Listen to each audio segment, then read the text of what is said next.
Our next guest has just come back from an awesome vacation in New Zealand, which was well deserved after beating Ricardo Lamas via TKO. He is the number one contender in the UFC featherweight division. Ladies and gentlemen, let's welcome Chad Money Mendes back to Submission Radio. Chad, welcome to the show. No, thanks for having me, guys. Yeah, it's been a good couple weeks for me. We can only imagine. Now, it seems like you had the time of your life during your vacation in New Zealand last week. We visit the country frequently. Tell us about your holiday and why New Zealand? It seems so far. Why there of all places? Yeah, that trip was actually amazing. I'm going to try to go back and do it again next year. I loved it so much. But I actually had my dad come out and my girl, Abby, come out with us. So we did a little group trip out there. We went to Kauika Hunting Lodge. It's a place that you can hunt red stag, fallow, sika deer. There's all kinds of different lambs and goats and sheep type stuff, pigs. And I don't know, it was just, I had buddies go there and said that it was absolutely amazing. So I wanted to plan something right after my fight. I was just praying that, nothing got broken in my fight or nothing crazy happened. So I was able to get over there and do it. But I brought my bow and got some great bow hunting in and got to, go do some sightseeing in town, and we hit the wineries one day, some awesome wine there. So all in all, everything was just so awesome. I love that place. Now, Chad, it's funny that you said you did some wine tasting. You actually put up a picture on your social media. You said, doing a little bit of wine tasting. Now, let's be honest, Chad, you're not fooling anyone by putting little in front of the sentence. Yeah, we went to, I think, 4 different wineries, so we had a good amount of wine. But there were some great ones, and there were some that were just so, but most of them were pretty damn good. Couldn't stop drinking them. Yeah, New Zealand's famous for, even here in Australia, when people order wines, they're like, which one's the one from Marlborough, which one's from New Zealand? Now, you're back from the holiday, so we're back in fight mode. Let's talk about the fight. You knocked out Ricardo in under 3 minutes in the first round. Very, very big feat. Did you expect the fight to end so quickly? I mean, that was something that I thought in my mind, I could definitely get in there and knock him out quick. But Ricardo was a tough dude, so I didn't know, if it was going to happen, especially that fast. But, I knew that it was something like that could happen. But, Aldo couldn't even finish him. So it was, I expected this to be a war, I trained for 5 rounds. It was a 5-round fight. And, that was something I was kind of expecting. But, I just went out there and felt patient. I worked a lot with my striking coach and Martin. We had game plans. The game plan was to basically get out there, feel his speed, feel his power, kind of figure out his timing in the first round, and then start picking them apart from there. But the first couple minutes of the first round, I pretty much felt everything he had to throw on his feet, and nothing felt too overwhelming or too powerful. So, I basically just thought, all right, it's time to cut him off, walk him down, and get in the pocket. And that's basically what I did, cut him off against the cage. And as soon as I was within range, just, waited for him to throw a punch, and I split it and went right down the middle. And that was it.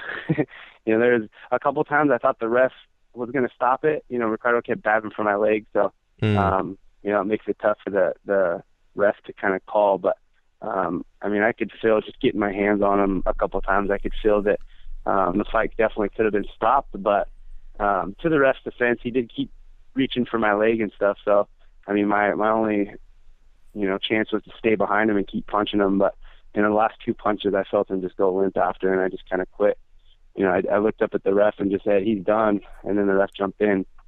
But, it's a tough call for the ref. So, I'm not picking on the ref at all. I think I did a good job. Yeah, certainly right. And obviously, you did a bit of self-refereeing, I suppose you could say, in that fight. The whole ref thing, it's really tough, Chad, isn't it? Because sometimes refs just don't see it. Was it a little bit difficult for you? Obviously, one part of you would have thought, look, I better keep going because who knows what's going to happen in a fight. But the other part of you sort of prevailed and said, look, I'm going to let the ref know it's over and sort of pull back a little bit. Because obviously you did land that devastating punch in the end there when he was on all fours, but you did pull back a little bit. Was that a tough mental process for you right at the end there? Yeah, Ricardo's a good guy. I had, a good time doing all the social media. I mean, all the media stuff that we had to do, you know, leading up to that fight. You know, I've told people if he trained with me, we'd probably be good buddies. But you know, there was nothing. You know, there was no animosity. There was nothing against him that I wanted to. You know, it's not like I was like, I need to hurt this guy. So, you know, I hit him with that big right hand in the beginning and dropped him, and I could tell that messed him up pretty good. You know, he kept trying to get to his feet, and anytime I touch him, he'd just go stumbling backwards. So I could tell he was pretty messed up.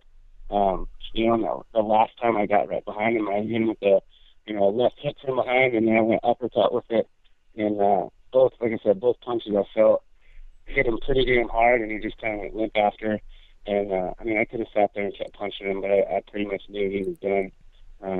You know, so I'm not going to sit there and try to hurt a guy when I knew he was over. So I just basically looked up at the ref and just said, he's done. And the ref gave it like a second, and then he jumped in and called it. So, Ricardo actually tweeted me the next day, and he was like, you know, congratulations on a great performance. And he said, I hope your hand hurts as much as my head does. He's a pretty cool dude.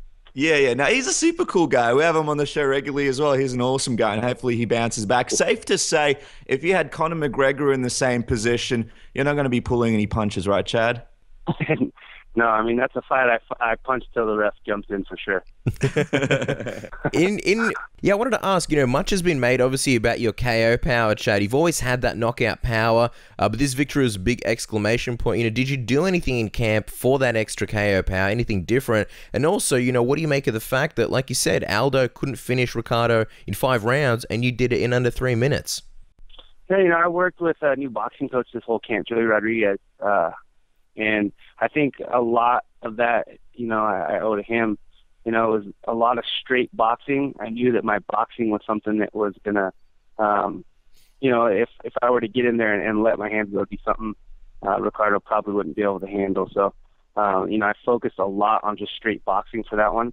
And, you know, I've been using something else with the Compex device, and I've been using it on my shoulders a lot. And basically what it is, it's like a muscle stim machine, and it just fires your muscles at a super rapid pace. And basically, so like I can work out all day, and when I come home at night, I can put that sucker on my shoulders, and it just like fires my muscles for like 20, 30 minutes while I'm just watching TV in bed. And I feel like that really increased my speed. I mean, it could be just a placebo, but I feel like it definitely helped. I could feel it in the gym, hitting mitts and stuff. So those are really the only 2 things I changed up in this camp.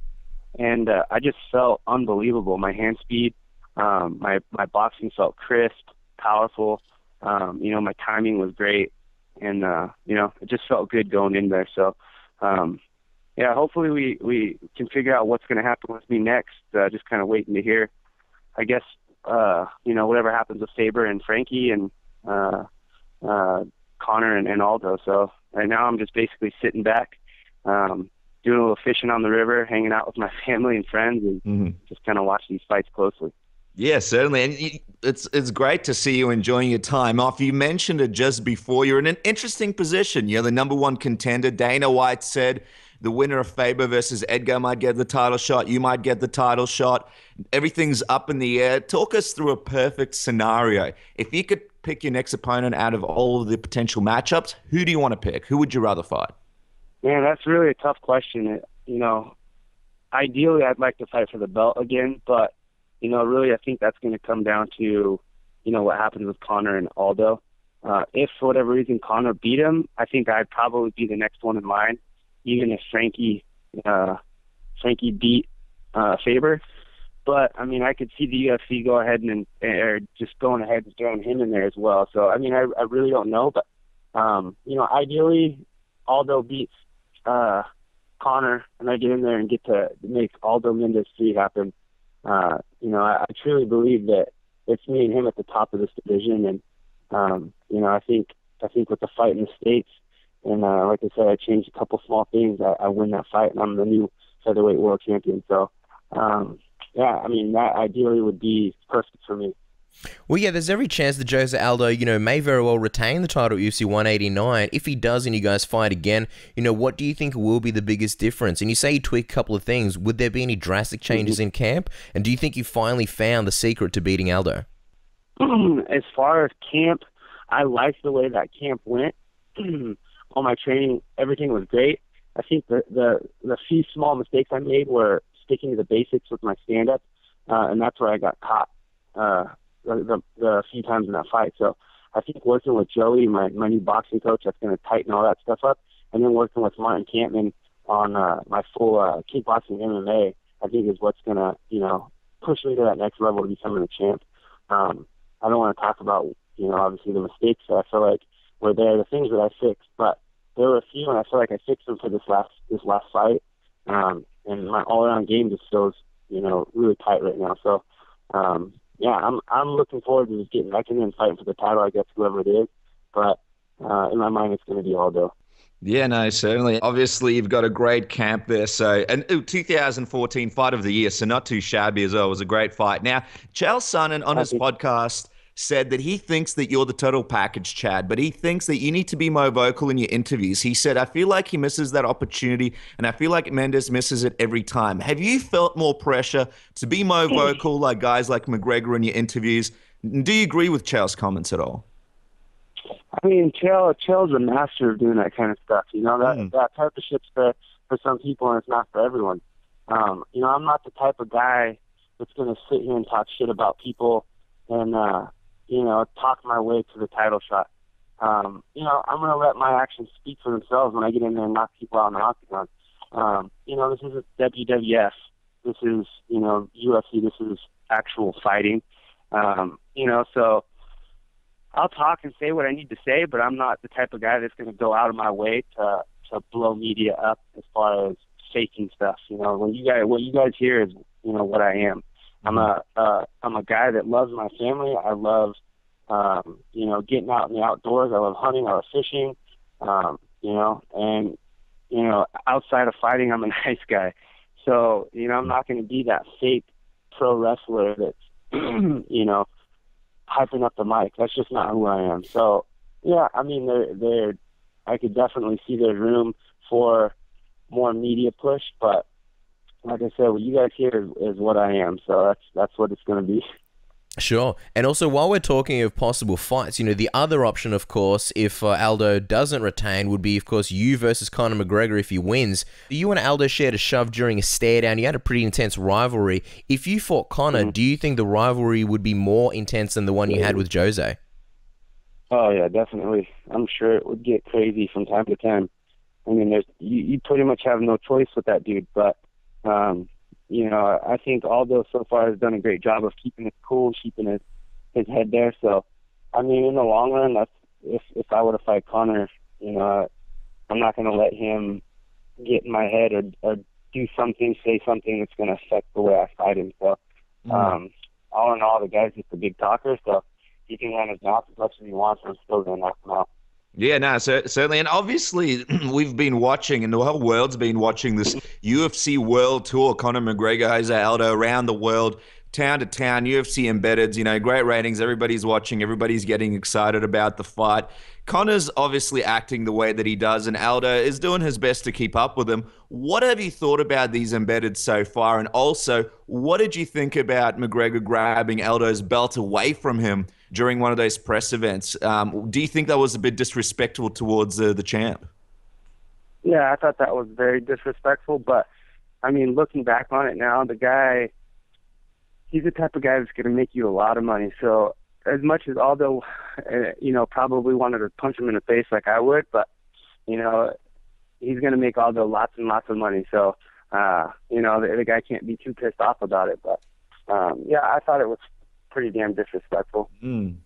Now, Chad, of course, these options at the moment would be if you get the next title shot, but one of the other only fights that really makes sense for you in the division if you don't get the title shot would be Frankie Edgar, but that's assuming he gets past your teammate Urijah Faber. If he loses, though, could you see any possible situation where you and Urijah Faber would fight, possibly if the UFC quote-unquote sharpened their pencil like they did for Brock Lesnar and gave you guys a really enticing offer? I mean, it'd have to be a pretty damn enticing offer. But, I'd have to sit down in Faber and kind of pencil things out and talk about it. But, money talks, and, that's what we're in this business for. So, I'm not ruling it out, but, the money's going to have to be pretty damn good. Yeah, right. And obviously, money is your nickname, so you can't ignore the pencil sharpening, Chad. And I love that phrase, sharpening your pencil. I'm just using it all over town now. People don't even know what I'm talking about. You've mentioned it in the interview already, and you've mentioned it to us before a number of times. What do you think is going to happen between McGregor and Aldo in this matchup? Because we had Bas Rutten on the show, the same show this week. And he mentioned that at the start he thought that McGregor didn't really have a shot, and now he's thinking that McGregor might actually win. What do you think? Do you think Aldo's going to win this one? And if so, how do you think it goes down? Yeah, I think Aldo's going to win this fight. I think, the only chance Conor has is catching him with a punch, and Aldo's footwork, his in-and-out footwork is so good. But, I mean, the problems, we've seen Aldo have some problems with southpaws in the past, but he's always figured them out during the fight. But another thing that Conor does that I think is going to, kill him in this fight is his stance is so wide. We know Aldo's leg kicks are great. I feel like he's going to chop that front leg down. Obviously I felt his speed and his power, so I know, what that's going to feel like for him. So, in a world that he actually starts getting tagged up on his feet, he's going to take him down. I mean, there's guys that have submitted. I think there was a 125 pounder that submitted Conor with a knee bar, that's a guy that's half their size submitting himself. I mean, although the black belt in jiu-jitsu, and he has a good blast double leg. I felt him on top. His ground control, everything's solid. So he definitely knows what he's doing in there. I ultimately see Aldo winning this fight. Okay, interesting. Now, Chad, obviously when the fans heard you were on the show, they sent in some fan questions, so we're just going to quickly run through them. Silent Soldier, his question is, were you annoyed, and we mentioned your nickname before, Silent Soldier wants to know, were you annoyed that when you came to the UFC, you couldn't use the nickname Money Shot and you had to change it to just Money?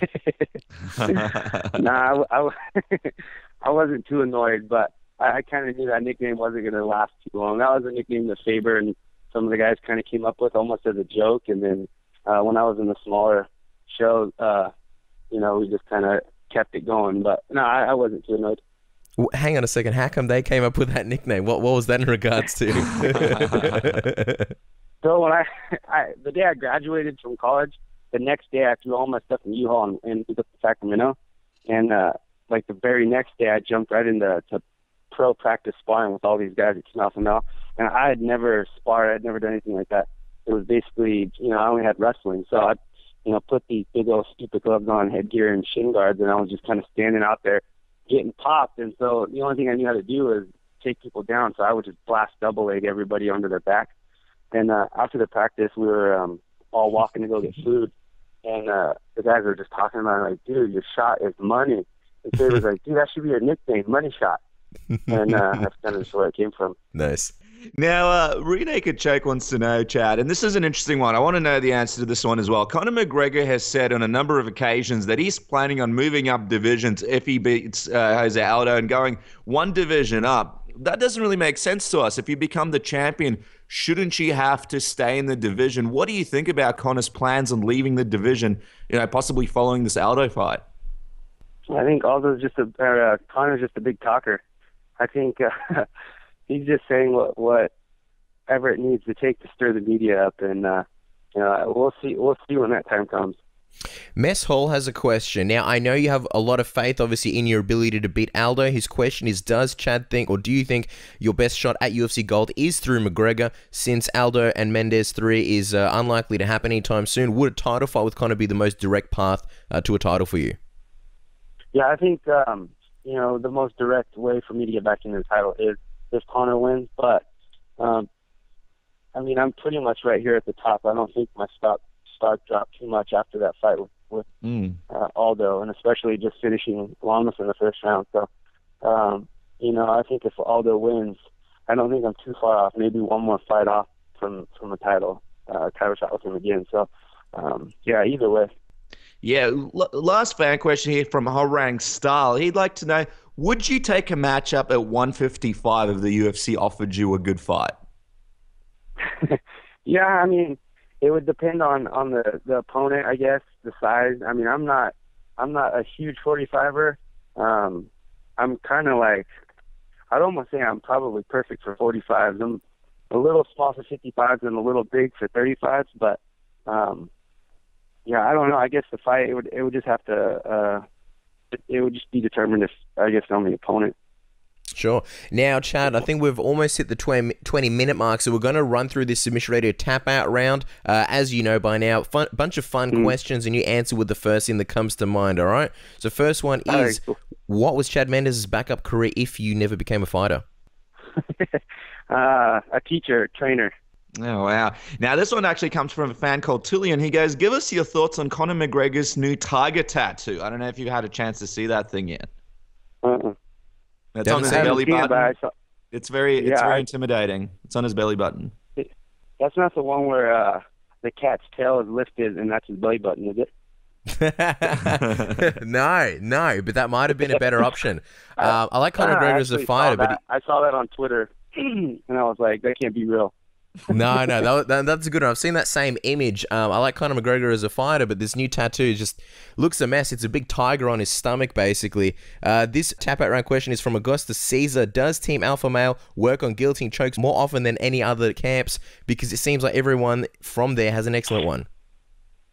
I don't think we work on them, much more than anybody else. We probably train it just the same, but Faber, I'd say that was his favorite submission when we all kind of first joined Team Alpha Male, and when all the lighter guys were just starting to get into the UFC and stuff. So at least for me, when I first got to this camp, that's something I'd always get caught in from Faber, and so I think the one thing that you get caught in is something that kind of throws up a red flag.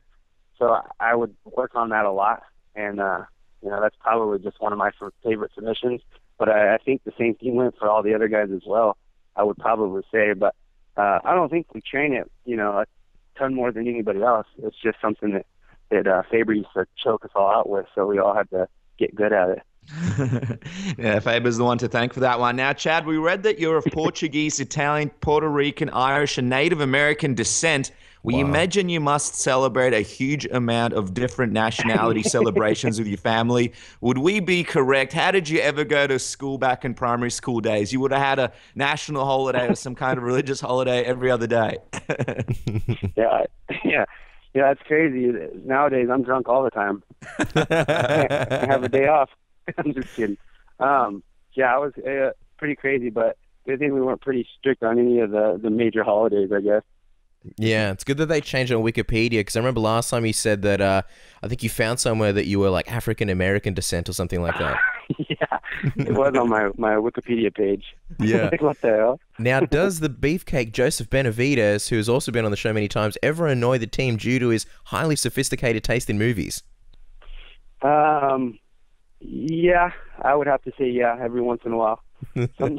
I know his girlfriend, or fiance actually, Megan, gets pretty pissed off all the time because Joe's the type of guy that will sit there and he'll talk about a movie that nobody's ever heard of, and it's probably the least interesting movie ever made, but it's very interesting to him, and he'll just sit there and talk about it for like 2 hours straight, and finally Megan will be like, Joseph, shut up. And he just keeps on going. But yeah, he definitely does that from time to time. Oh yeah, he needs his own movie show in the UFC Fight Pass. That'll be a sure way to get people interested in some of those arty movies that he watches. This one comes from a fan, Chad. His name is Casey James. He goes, "Yo, Chad, what's your favorite 3 lifts in the gym?" My favorite what? 3 lifts in the gym. So what are your favorite 3 sort of lift exercises in the gym? Oh, 3 lifts. I mean, I don't lift a ton of weights. I'm just naturally bulky, I guess. But I guess probably squat. I like doing squats, cleans, and deadlifts. Those are probably my 3 favorite things. Yeah, 3 big important ones. One of the last questions, Chad, there was some huge controversy the other day. Did the fighter and the kid steal your intro? Oh, I don't know. I didn't even hear it. Was it Country Boy? No. It was, I believe it was TJ Dillashaw, and they were playing an intro. I don't really understand it, but it was something about strapping your boots in, and I think Fighter and the Kid did that, and that's usually your thing, right? That's for Stud Show Radio. Yeah, Stud Show. No, that's theirs. he's been doing that for a while. I'll tell you what, you guys are doing something right over there at Stud Show Radio. We've caught a couple of episodes and they're pretty wild. All the listeners need to check it out. Yeah. Now, finally, Chad. That's crazy. Yeah, those guys are crazy, man. Like, it's a different type of show. Everybody needs to check it out. It's crazy. There's just, what it is? It's like the Seinfeld of MMA radio. There's a few guys sitting around talking about stuff. It's awesome.